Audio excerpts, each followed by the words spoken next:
Sekolah Agama Kerajaan Johor bagi pusat pembelajaran budak sekolah agama. Di sini terdapat dua gambar sistem pembelajaran. Yang pertama, sistem kenaikan sekolah agama ke Johor.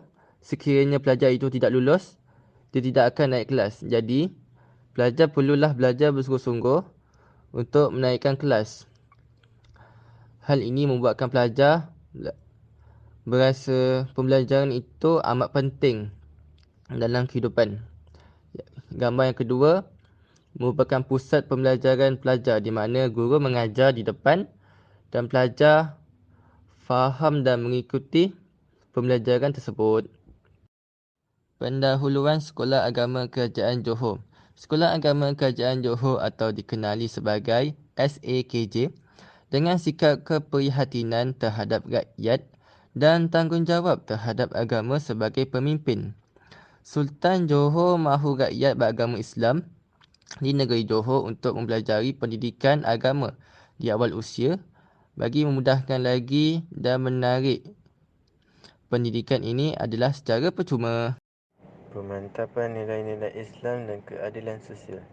Transformasi sepatutnya mengutamakan pemantapan nilai-nilai Islam dan keadilan sosial, bukan hanya aspek akademik, untuk menghasilkan generasi yang berakhlak mulia dan bertanggungjawab terhadap masyarakat. SAJK harus membantu pelajar memupuk akhlak yang baik, toleransi dan kepekaan terhadap isu sosial. Yang pertama, pendidikan watak. Selain pengetahuan akademik, pendidikan watak juga harus menjadi tumpuan utama. SAJK harus mempunyai program yang secara aktif menyokong pembangunan nilai-nilai moral dan etika Islam seperti belas kasihan, kejujuran, kerja keras dan kerendahan hati. Yang kedua ialah pendidikan keadilan sosial. Mengajar nilai-nilai keadilan sosial adalah penting untuk membentuk generasi yang prihatin dengan kebajikan sosial dan penyebaran keadilan dalam masyarakat. Ia boleh diajar melalui pemahaman hak asasi manusia, penglibatan dalam aktiviti amal dan kesedaran mengenai isu-isu sosial. Yang ketiga ialah mengajar toleransi dan kepunyaan pluralisme.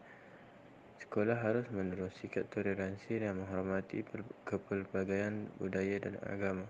Guru perlu mengajar bahawa perbezaan adalah kekayaan dan harus dihormati. Yang keempat pula ialah pendidikan kepimpinan dan tanggungjawab. Pengajaran nilai-nilai Islam juga merangkumi pengembangan kepimpinan yang bertanggungjawab. Pelajar perlu diberi kuasa untuk memimpin melalui teladan, mengambil inisiatif dalam aktiviti sosial dan membantu mereka yang memerlukan. Transformasi yang dilakukan oleh kerajaan Johor terhadap sekolah agama ialah dengan merubah dari segi kurikulum, iaitu dengan memperkasakan darjah khas ke arah yang lebih mapan, mempunyai hala tuju hingga menghasilkan profesional dan alim ulama yang mempunyai latar belakang pendidikan agama melalui darjah khas Sekolah Agama Kerajaan Johor. Selain itu, kerajaan Johor juga memperkasakan kelas untuk pendidikan khas bukan sahaja untuk murid yang kurang penglihatan dan pendengaran, tetapi juga untuk murid yang autism, hyperaktif dan yang berkaitan dengannya, sesuai dengan tahap dan keperluan murid untuk pembelajaran agama. Itu ialah kerajaan Johor yang telah mentransformasikan terhadap sekolah agama kerajaan Johor pada sekitar 2015 hingga 2022. Peningkatan infrastruktur. Pemerintah mungkin telah melakukan pembaikan dan peningkatan infrastruktur sekolah agama untuk meningkatkan lingkungan belajar siswa dan fasilitas pendidikan. Kurikulum. Mungkin telah menjadi perubahan dalam kurikulum dan metode pengajaran untuk memastikan bahawa pendidikan yang diberi di SAKJ sesuai dengan perkembangan terbaru dalam bidang agama. Pembelajaran menggunakan buku teks digital. Buku teks digital seperti mana yang kita tahu bahawa buku teks adalah satu bahan bantu mengajar yang utama di dalam kelas. Buku teks mempunyai banyak rujukan yang dapat membantu murid di dalam bilik belajar. Hal ini kerana Kerajaan Johor telah membuat perubahan atau transformasi dengan mewujudkan buku teks secara digital, dan ini menunjukkan bahawa matlamat utama mereka untuk menjadi satu pendidikan yang moden telah tercapai. Dengan perubahan atau transformasi ini, murid akan mudah membuat rujukan di mana sahaja mereka berada, tidak kira sama ada pada waktu sekolah ataupun pada waktu cuti sekolah.